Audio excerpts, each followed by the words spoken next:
Ayun mga boss, tapos na ako. Ang bilis lang. Mabilis lang mag-renew ng TRC. So okay na ako, hinintay ko na lang yung mga kasama ko. At tatlo pa yung hindi pa tapos. Tapos yung dalawa namin kasama na Pilipino, nag-train sila simula dun sa Tupolchane hanggang ngayon hindi pa dumarating. Tinatawagan ko nga kung asaan na sila pero hindi sila sumasagot.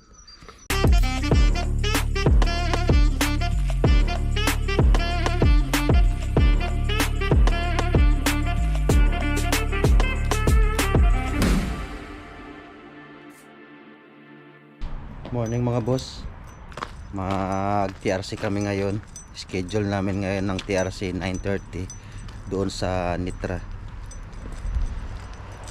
Kaya aalis kami ngayon ng maaga, alas 8, kasi siguro mga 45 minutes andun na kami.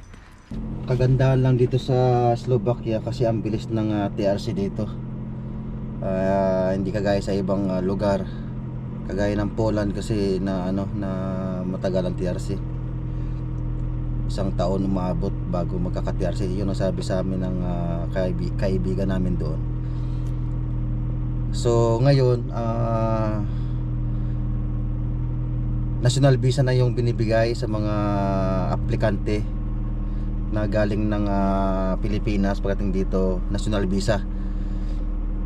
Kaya umaabot ng 6 months bago magkaroon sila ng national visa. So ngayon may kasabayan kami ngayon na dalawa galing ng Pilipinas last year, kung di ako nakakamali mga July ganyan. Tapos ngayon na sila mag TRC kasi yung papel nila national visa. So exclusive sila sa kumpanya. Hindi kagaya namin na galing kami ng Cyprus na umabot lang ng 2 months, 3 months may TRC na. So yun, mga gusto mag-apply dito papuntang Slovakia, sigurado na lahat ng aplikante papunta rito is national visa na. So 6 months to 7 months magantay bago magka-TRC. So yun, samahan nyo kami papunta ng police station para mag-renew. So schedule namin ngayon, tatlo kami. Hihintayin lang natin kung ano oras sila bababa. Kasi ang usapan alas 8 kami alis, para kahit paano maaga-aga, hindi late. So let's go. Kasama namin yung Miss Universe ng Slovakia, si Bea Alonso. Ayan, pupunta kami ngayon sa sa police Nitra para mag-renew ng TRC. So yung mga kasama namin nandun sa unahan, may service. So let's go.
pala sabi ni Mario, no more shopping.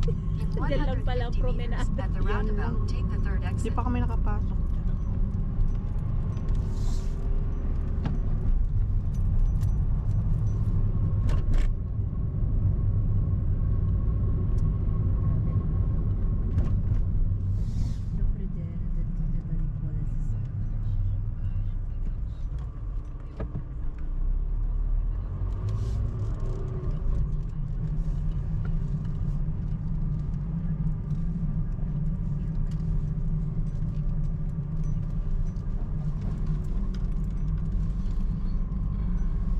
Dito na kami mga boss.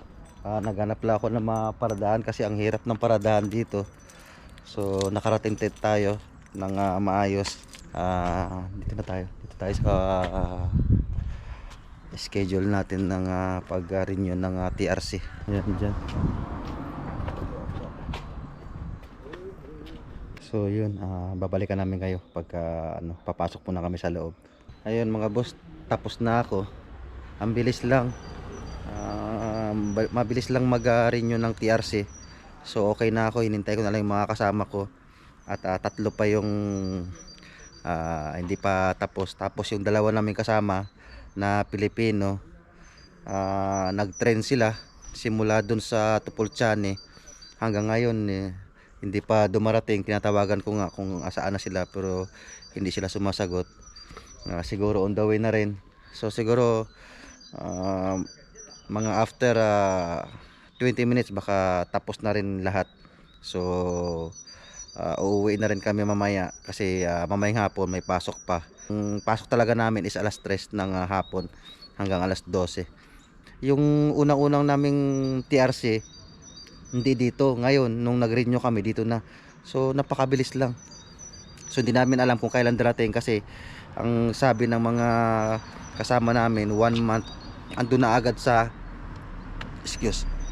company yung bagong TRC nila. So hindi ko alam kung 1 year ba or 2 years na kasi yung TRC namin nung una is 1 year. Maraming salamat boss at ganun lang. Napakabilis lang ng TRC dito sa Slovakia. Ganun lang yun lang ang pinakamaganda dito kasi pag may TRC ka na kahit saan ka na pwede pumunta na part ng Europe. Kaya yun, sa mga gustong pumunta dito sa Slovakia,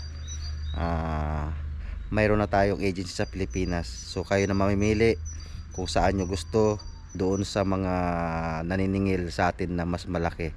Basta hindi tataas yan ng 70 or 80, 90. Basta pag lumagpas pa doon yung placement fee, magtaka na po kayo. Sa ganun ingat lang kasi marami na ngayon na hindi nagsasabi ng totoo. Doon lang tayo sa totoo, sa legit. At hindi tayo pwedeng lukoy kasi napakahirap ng pera hanapin sa Pilipinas. So hindi nila alam yan.